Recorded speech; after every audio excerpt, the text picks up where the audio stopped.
Hello pong muli mga katambay, nagbabalik po inyong lingkod, si Kamano po, dito po sa Tambayang Makabayan. Komento po na inyong lingkod. Ito po, umpisahan na po natin ng komento. Pakinggan na po natin ang balita po sa UNTV. Dito po sa pagkakataong kauna-unahan na naman po yata ito. Nagsalita ang Commander-in-Chief dito po sa nagaganap na sinasabing human rights, nagkakaroon ng human rights sa Kingdom of Jesus Christ. Pakinggan po natin ang ating Pangulo at komentohan natin mga katambay. I think what they are talking about is political na yan. Hindi na totoo yan. You go to any human rights advocate, there's nothing that we did. Lahat ng pumasok na pulis, hindi armado. Walang baril, kahit isa. Hindi kami gumamit ng tear gas. Wala kaming ginawang ganun. So ano yung human rights violation? Walang human rights violations o overkill man sa ginawa ng Philippine National Police sa paghahanap sa religious leader na si Apollo Kibuloy sa Kingdom of Jesus Christ compound sa Davao City. Ito ang binigyan diin ni Pangulong Ferdinand Marcos Jr. Ipinaliwanag ni PBBM kung bakit kailangan maraming pulis ang sumama sa operasyon sa KOJC compound. The reason we did this was so that we could maintain the peace. The only way to maintain the peace is to make sure that the area is safe and is secure. And considering this is a 30-hectare compound, kailangan mo talaga ng maraming tao. Hindi mo pwedeng gawin ito na isang dosenang pulis. Para hindi na bale yung mga lumalaban o yung mga nagre-resist, nanghaharang, hindi na bale muna yun. Para lang yung pag-inspeksyon ng 30 hectares, kailangan mo na kagad ng maraming tao. Ayon kay PBBM, kung kakaunting pulis lamang ang pupunta upang hanapin si Kibuloy sa naturang compound, tiyak na marami niya ang masasaktan. Kung kukonti yun, mas marami pang nasaktan. Mas maraming nasaktan na supporter ng Kingdom of Jesus Christ, maraming nasaktan na pulis dahil maglalaban. So, kung marami, itapos ka agad ang problema. So, that's what we've done. Hindi rin maunawaan ni Pangulong Marcos Jr. Ayan mga tambay, taliwas po sa paliwanag po noong nakarang araw ng secretary po ng DILG. Di ba ano po ang sabi ng DILG mga katambay? Si Secretary Abalos. Di ba sabi po ni Secretary Abalos mga katambay, wala pong kinalaman ang Malacanang sa nangyayari po sa Kingdom of Jesus Christ sa kay Pastor Kibuloy. Di po ba? Walang kinalaman. Pero ngayon, nung magsalita naman po ang Pangulo, may kinalaman naman po pala. Magkaiba po ang pahayag ng DILG Secretary at ito po, ang Pangulo. Talagang meron po niyang permission ang ginagawa po ng PNP Chief at ng General Torre na nasa Davao, mga katambay. Talagang yung sinasabi po ng Pangulo, mga katambay, talagang ito po isang hamon sa tingin ni Kamanong dahil talagang pinanindigan niya, nanindig siya, pinanindigan niya na walang ni isang baril ang kanyang kapulisan dahil siya ang Commander-in-Chief. Wala po, mga katambay. Ayon po sa pahayag ng Pangulo, ni isang baril, walang nakapasok po sa Kingdom of Jesus Christ sa pangunguna po ni Pastor Kibuloy. Di po ba, mga katambay? Pero maniniwala po ba agad tayo sa pahayag ng Pangulo na wala po siya ro sa operation at siya po'y nasa Malacanang at ngayon lang po din siya nagsalita? Di ba? Ito pong ilang oras o nakarang araw lang mga katambay. Noon lang siya nagsalita. At wala siya doon sa Kingdom of Jesus Christ compound. Excuse me po. Kaya, ang makapagpapatunay lang nito mga katambay, itong sinasabi ng Pangulo ng Pilipinas, ang Pangulong Marcos Jr., ay yung mga mismo miyembro ng Kingdom of Jesus Christ na nasa Davao City. Sila lang po ang makapagpapatunay kung talagang totoo ang sinasabi ng Pangulo. Ni isang baril. Walang nakapasok dyan sa Kingdom of Jesus Christ. Kayo po mga kababayan, kung meron pong nakikinig dito po sa ating channel, pwede po kayong mag-message mga katambay. I-message nyo po kung talagang may katotohanan po ang sinasabi ng Pangulo natin ng Pilipinas, ang ating Pangulo, Ferdinand Marcos Jr., na talagang napakalinis po ng operasyon na ginagawa nila at walang ginagamit na dahas, lalo po ang barel, mga katambay. Hindi po sila nagbibit-bit ng barel ni isa, mga katambay. At yung sinasabi po ng Pangulo ng ating bansa, talagang markado. Markado, komento ni Kamanong, markado po si Kibuloy. Si Pastor Kibuloy ay markado at talagang meron po talagang mabigat na, mabigat na hindi natin maipaliwanag, komento ni Kamanong, yung dalawang leader. Kasi si Pastor Kibuloy ay leader din po ng kanyang Kingdom of Jesus Christ. Siya po ang namumuno ron. Pero dito po sa Malacanang, ang namumuno po ay Commander-in-Chief natin na si Pangulong Marcos Jr. Sa observation po ni Kamanong, talagang mabigat po ito. May part po ito ng politics. Komento ni Kamanong. Yung Kibuloy at ang Ferdinand Marcos Jr. Dahil kung ito'y susundin lang natin ang proseso ng batas, dahil alam naman natin na separate po ang trabaho, di ba? Lalo pagka dumating na sa korte ang paglilitis, di ba? Pamalian niyo po si Kamanong, di ba? Bihira po kasi mangyari na pag nasa korte na yung kaso, halos hindi na tinututukan po ng Pangulo ng Pilipinas. Depende na lang po kung ito'y terorista. Terorista at talagang ang mapapahamak po ang bansa. Doon po lalabas yung talagang sinasabing Commander-in-Chief na talagang tututukan po yan, manhunt operation, magmumula po sa Pangulo. Di ba? Pero po itong kay Pastor Kibuloy, mga katambay, ito po ay hindi po ito terorista. At napakarami rin po lumalabas, lalo po sa mga anchor ng mainstream media. Kung tawagin po nilang Pastor Kibuloy ay isa ng pugante. Pugante po ang lagi nila sinasabi. Nagtatago sa batas. Pugante. Ang pugante, di ba? Di ba ang pugante, lagi ko sinasabi, ang pugante, galing ka na sa kulungan. Kaya ka nga pumuga. Dahil ikaw ay nahatulan na. Nahatulan ka na ng korte at nakulong ka na at nagkaroon ka ng pagkakataon, pumuga ka. Tumakas ka. Pero ito, hindi pa nalilitis ito eh. Di ba? Binuksan lang po yung kaso at marami lang pong sinasabing kaso na isinampa rito dahil yung nasa Senate hearing sa pangunguna po ni Risa Hontiveros, ni Senadora Risa Hontiveros, napakarami po doon na nagsalita na puro may medyas sa mukha. May medyas na hindi natin nakikilala. Hindi po katulad nung si Cathy Binag na nagpasabog po sa ating Pangulo. Pinasabog na siya ay drug addict, cocaine user, yung kay Cathy Binag at may SUV pa. SUV. Hindi pala hindi SUV, mga tamay. Yung sa internet, di ba? Nakakalungkot lang po. Pero, natawa si Kamanong. Pero ang kinalulungkot lang po ni Kamanong, mga katambay, talagang yung parang matindi ang galit ng administrasyon natin ngayon dito po kay Pastor Kibuloy. Talagang lahat ng halos puwersa ng kapulisan ibinubuhos mo sa Mindanao. Masyado po yata sinamahan na po ng matinding politika ang nangyayari po kay Pastor Kibuloy. Dahil nga di kaya ito'y kadikit o nalalaman naman po natin, mga katambay, na ito po ay kaibigan ng mga Duterte, ang Kibuloy. At nakikita rin po natin ang nangyayari sa pamilya Duterte ngayon. Kung paano po pinupolitical harassment po ang pamilya Duterte. Magmula po sa asawa ng Vice President, mga kapatid, at ang ama ng Vice President. Lahat po sila ay merong mga issue ngayon sa gobyerno.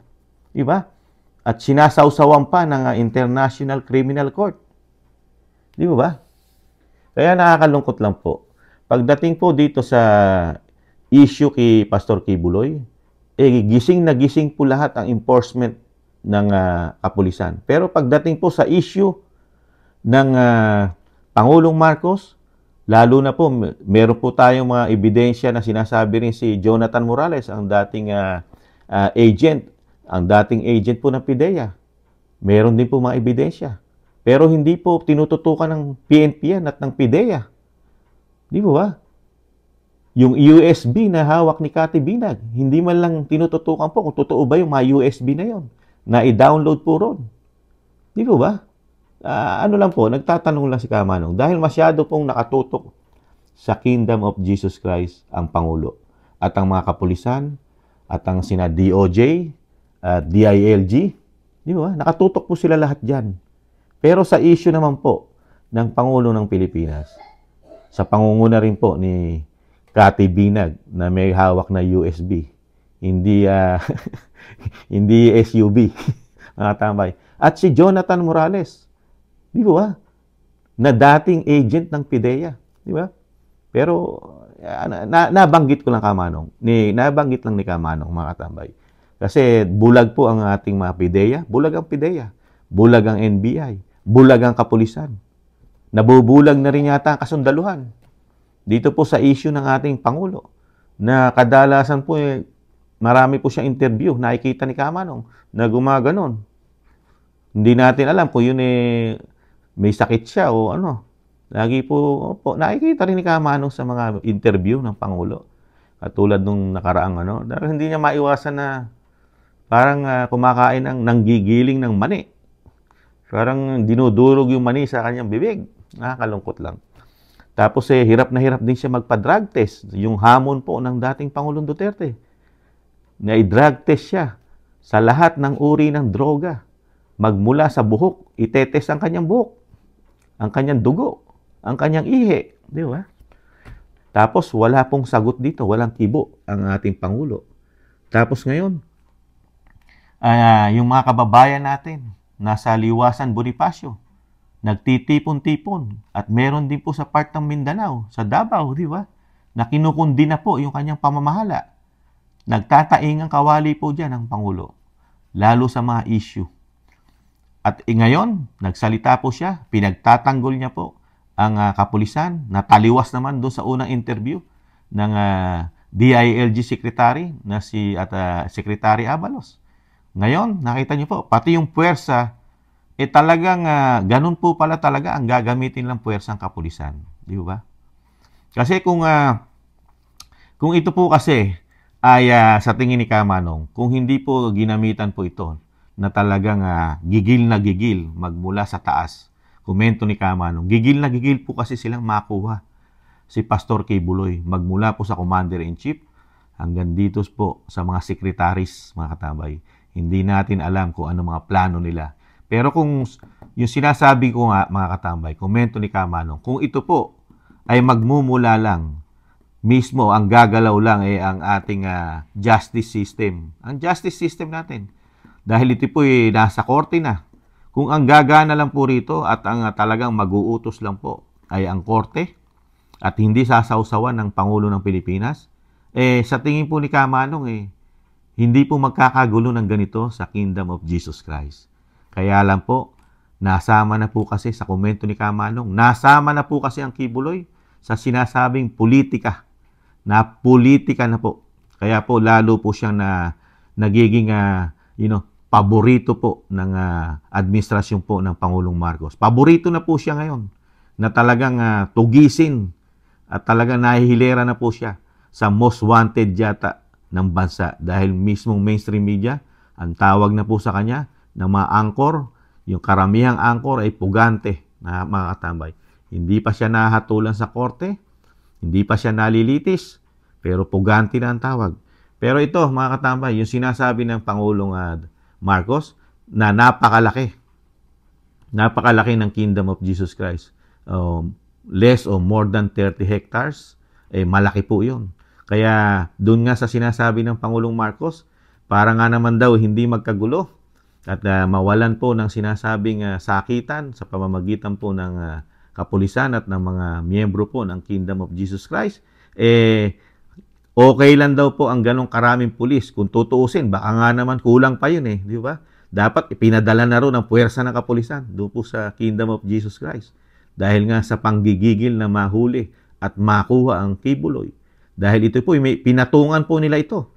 Kung sino po makakahuli rito, mga katambay, kahit mga kapulisan, kahit si General Torre, makakuha po ito ng 10 milyon sa ulo ng Pastor Kibuloy. Kaya sino ba hindi matatakot sa gobyernong ito? Kahit si Kamanong, matatakot ako sa gobyernong ito. Hindi pa ako nahahatulan ng korte sa ating bansa. Antimano may patong na ako na 10 milyon. Samantalang, pag naman umusad yung kaso na yan, pwede naman umatin sa hearing sa korte ang mga abogado ni Pastor Kibuloy. Dahil ang proseso niyan, cross-examination muna nila yung mga testigo na tatayo dyan. Kaya hindi pa kailangan agad-agad si Pastor Kibuloy sa mga hearing. Pamalian niyo po si Kamanong. Baka po meron tayong mga abogado na marunong sa batas. Di po ba? Dahil pwede naman po mga abogado muna. Dahil titingnan po ng mga abogado ni Pastor Kibuloy yan. Kung yung sinasabing mga ebidensya na nilalatag ng mga testigo, talagang aakyat po siya para maging kaso, di po ba? Dadaan pa sa huwes yan. Sa huwes. Iko-cross po yan. Examination, o iko-cross nila yan. Titingnan nila yung kredibilidad ng mga testigo. Di po ba? Pero ang ginagawa po ng pamahalaan ngayon, talagang hinahatulan mo na ang Pastor Kibuloy na isang napakasamang tao at nilagyan mo na 10 milyon sa ulo. Kaya yung sa tingin ni Kamanong, yung batas, hindi nasusunod yung tamang proseso ng batas para ilitisin mo yung kinasuhan mo. Di po ba? Ang nangyayari kasi ngayon, ang humahatol po, pamahalaan, at ang nagja-judge na rin mismo, ang pamahalaan. Hindi po ang huwes, hindi po ang judge.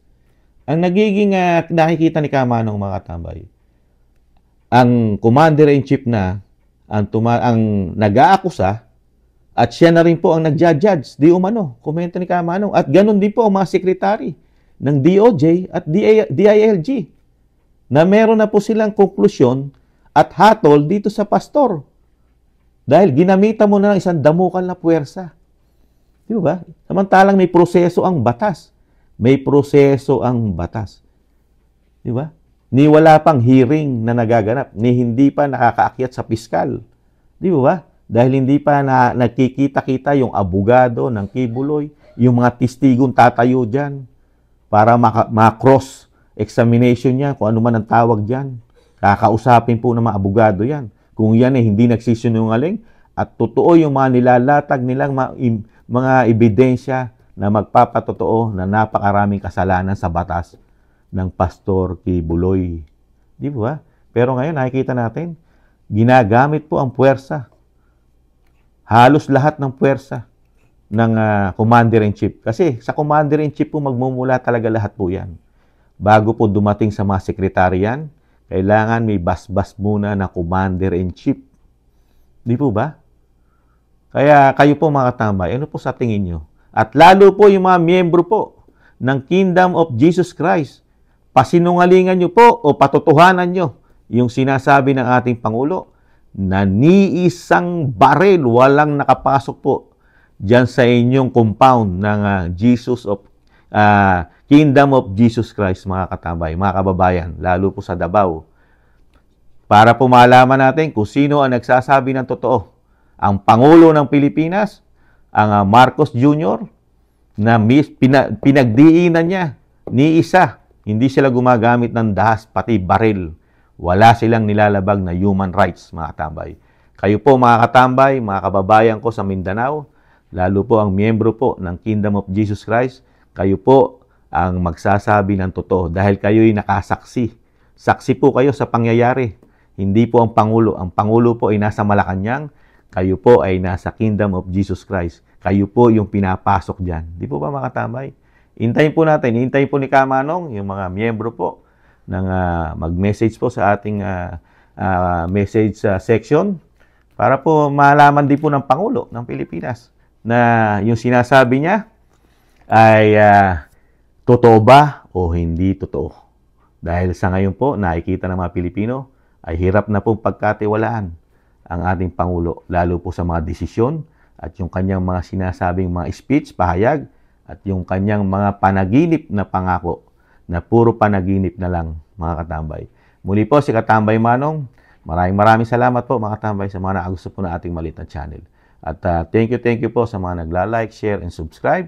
At sa mga nagko-comment. Maraming salamat po. Sa muli po mga tambay. Paalam. Bye-bye. Ingatan nawa.